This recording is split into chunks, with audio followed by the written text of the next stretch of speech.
to ensuring effective climate adaptation.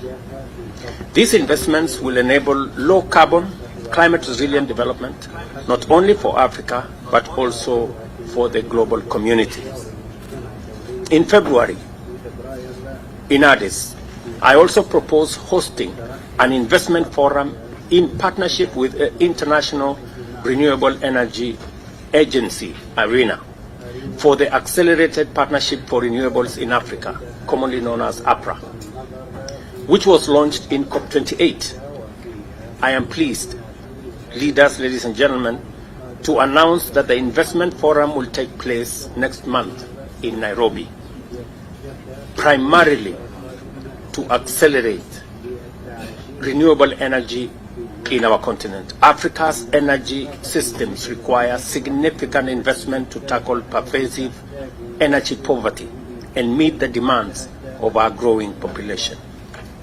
We're all aware that close to 600 million Africans have no access to electricity, and almost 1 billion Africans have no access to clean cooking. Last year, global investment in energy transition reached a record 1.8 trillion, a 17% increase from 2022. However, Africa attracted less than 3% of this spending, accounting only for 0.6%. That is only 2.7 gigawatts of the 473 gigawatts of new global renewable energy capacity last year. This stark disparity must be addressed. A population of 1.4 billion people with only 3 gigawatts, while the rest of the globe are in the region of 500 gigawatts, is a serious anomaly, and we must take steps to redress. The Accelerated Partnership for Renewables in Africa initiative, launched at COP28, aims to redress this imbalance by accelerating the mobilization of finance, technical assistance, and private sector engagement. The upcoming investment forum will present Africa's abundant renewable energy potential and mineral wealth as key drivers of resilient, inclusive economies. On the international financial reform agenda, a central theme of the Nairobi Declaration, I am pleased to report progress on 2 initiatives launched at COP28. The Global Solidarity Levies Task Force as one initiative, and the expert review on debt, nature, and climate. These initiatives are gaining traction, with many countries joining to support sustainable development, climate action, and nature conservation. As climate-related shocks become more frequent and severe, coupled with high debt servicing, government spending on green resilience is constrained. High interest rates and credit downgrades also make refinancing costly, and therefore we must continue to advocate for debt sustainability and the reform of the international financial system to ensure climate justice.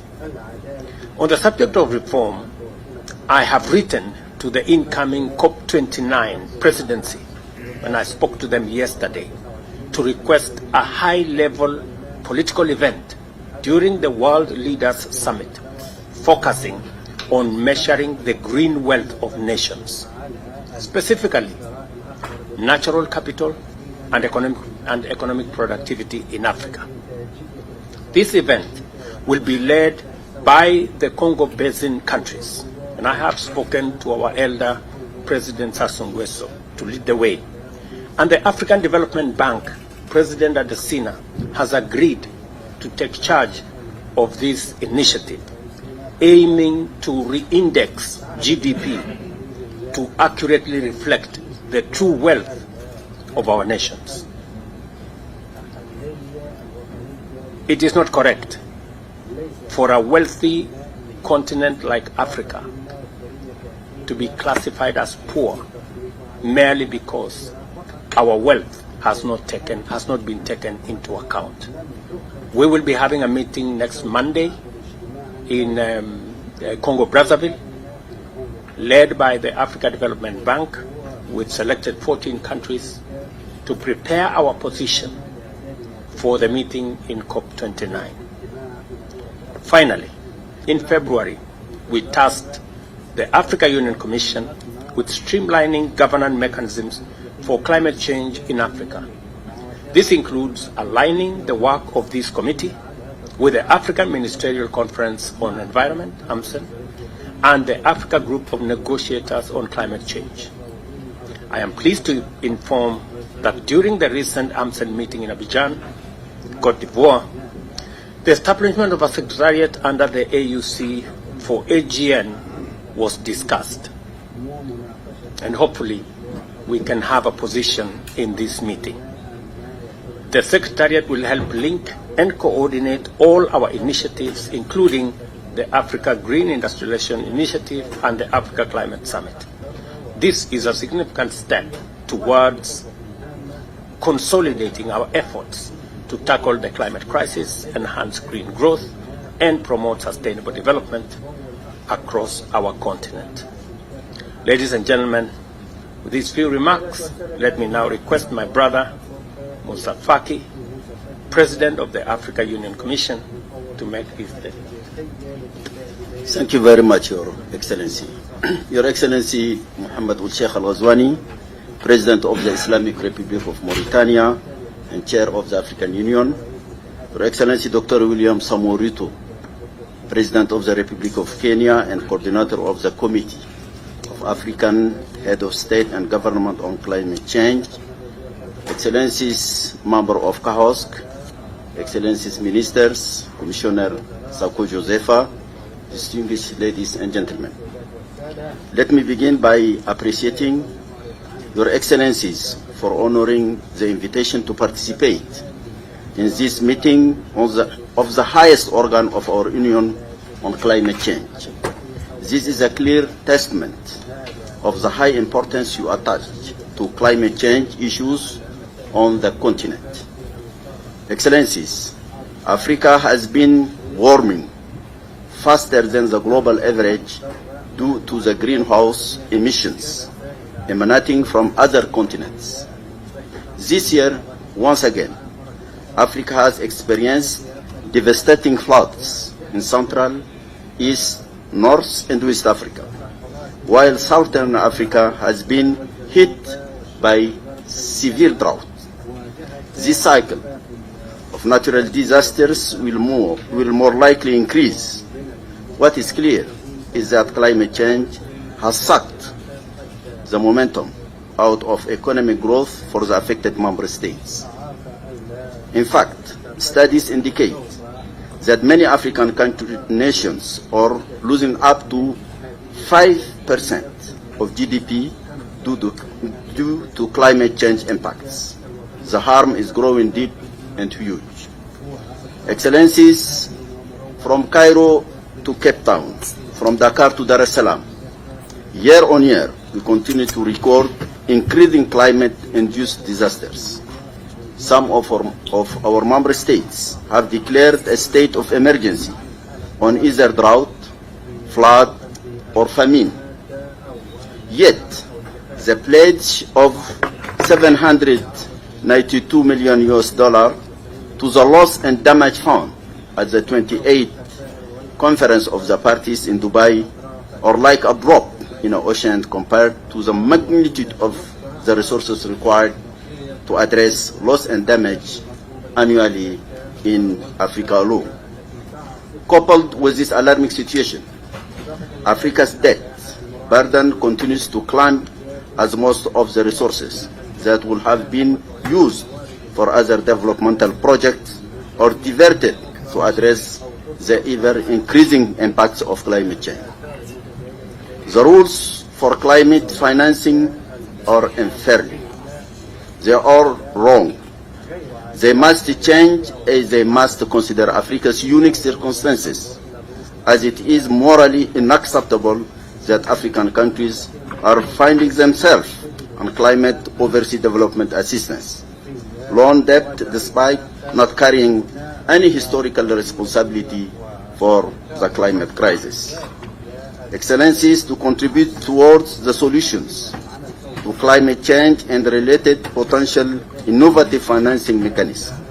The African Union Commission convened the first Africa Carbon Markets Conference in July 2024 at the AU headquarters in Addis Ababa. This conference served as a crucial platform for the African continent to deliberate on carbon markets, their approaches and opportunities, the inherent challenges, threats, and potential options for the continent to explore, considering its unique circumstances. The African Union Commission also developed a multi-country program which was approved by the Green Climate Fund in February 2024 to finance 15 member states to develop their readiness programs for water resilience to climate change. Furthermore, the African Union Commission continues to strengthen capacity for member states to build resilience toward climate change through development of policies for disaster risk reduction, implementation of the Urban Resilience Program and the Green Recovery Action Plan. Much has been done, but much more work remains ahead of us. Excellencies, as we approach the COP29 in Baku, Azerbaijan, a key objective is to finalize negotiations on the new collective quantified goal for climate finance. Building upon the previously pledge of 100 billion, it is imperative that African leaders present a united front at COP29 to advocate for a more ambitious climate finance commitment for developing countries. Any failure in speaking by one voice in this forum will deprive Africa from gaining significant results. The duty of the African leadership is to make sure that this failure is avoided.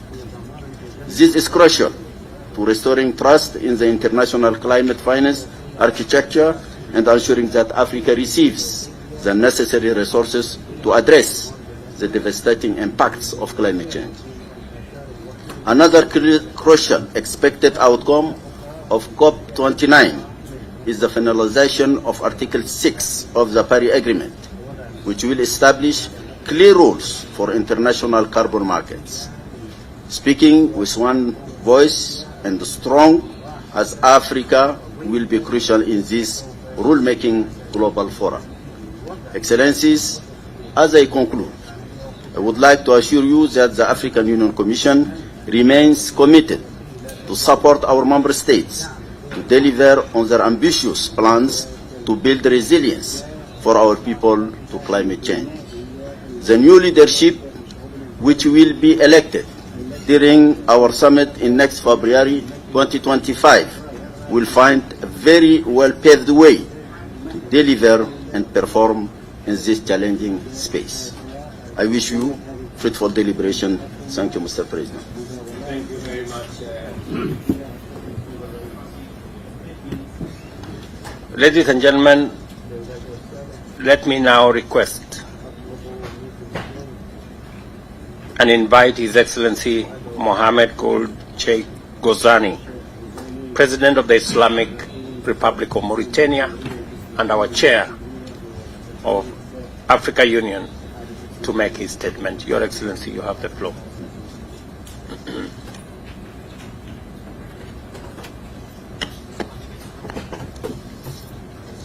Merci, Monsieur le Président. Excellence, cher ami William Ruto, Président de la République du Kenya, Excellence, Monsieur le Président de la Commission de l'Union africaine, Moussa Faki Mohamed, Excellences, Mesdames et Messieurs les chefs de délégation, honorables invités, Mesdames et Messieurs.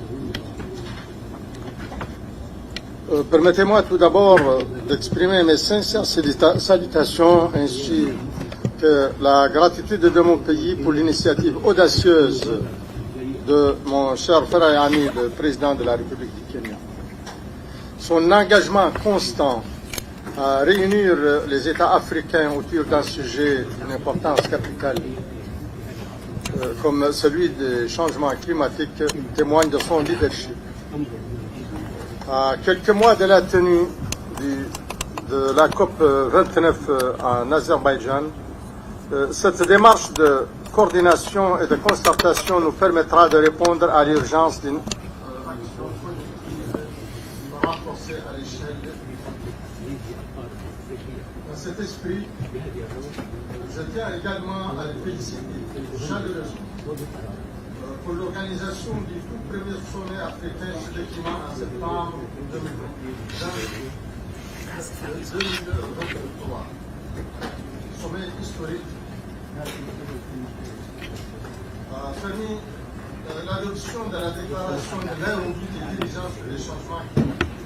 Cette déclaration, mesdames et messieurs, a contribué de manière décisive à l'élaboration des positions continentales claires et fortes lors de la conférence. Grâce à cette unité et à cette vision commune, l'Afrique a pu faire entendre sa voix dans l'arène internationale. Le rôle qui incombe à notre comité, que nous acceptons avec responsabilité, est d'être le fer de lance de cette position africaine commune. Nous nous engageons à défendre nos intérêts, à veiller à ce que notre continent parle d'une seule voix dans les négociations internationales sur les changements climatiques.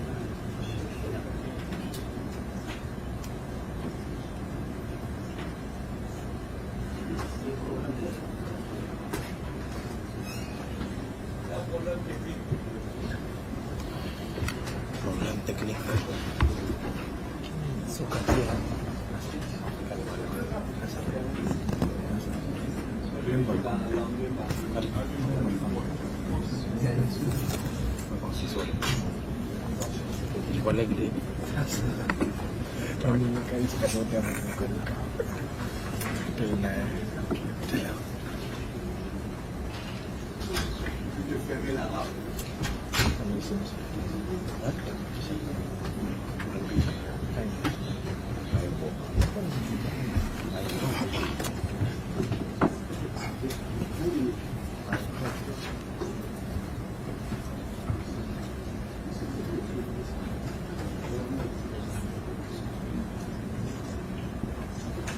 Là, je vais devoir reprendre un peu parce que, apparemment, certains de l'auditoire ne suivaient pas à cause de la traduction.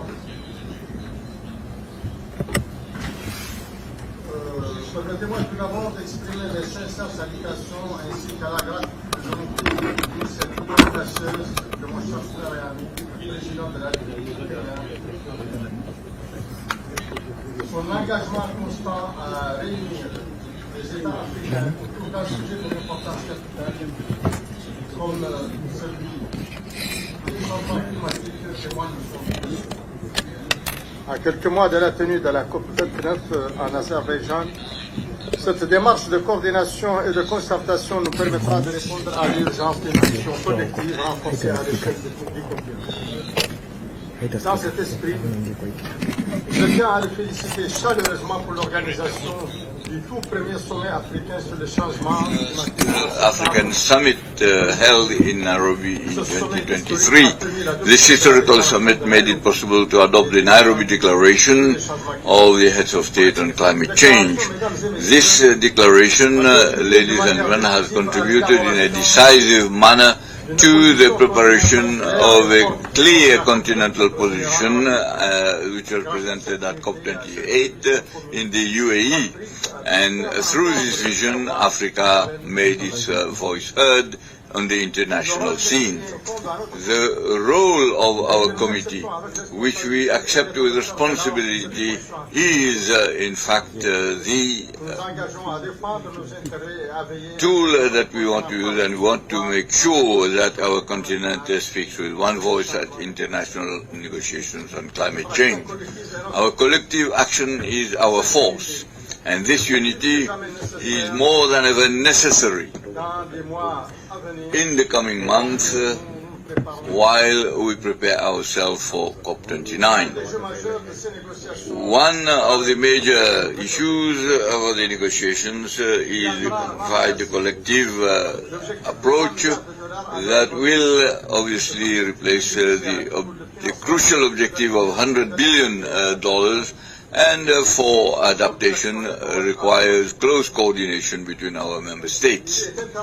It is imperative that Africa, as the most vulnerable continent facing the consequences of climate change, should participate fully in the discussions for sustainable financing, and which is also foreseeable. In this dynamic, I would like to stress that Mauritania is determined to play a vanguard role at the international scene as regards the various agenda and discussions. We are committed to be at the disposal of the continent and also we have more than 750 kilometers and more than which in fact of shoreline, which affords us the possibility for wind energy that we can use. We believe that we can generate 2,500 kilowatt per hour. This makes Mauritania and therefore for Africa an indisputable actor for the production of green hydrogen. Our efforts, combined with those of our brothers on the continent, and I'm convinced to be able to contribute in a decisive manner to reduce the emission of gas.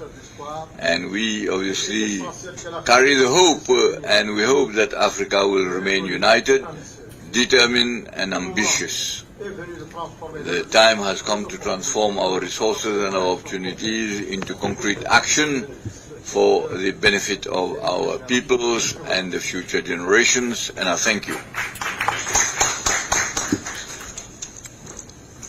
Thank you very much, Mr. Chairman, for your very informative statement. Excellencies, now we have now come to the end of the first session of this meeting. The next session will be a closed session for members only, and I will be requesting the members of the fourth estate to step out so that we can continue with that other session immediately.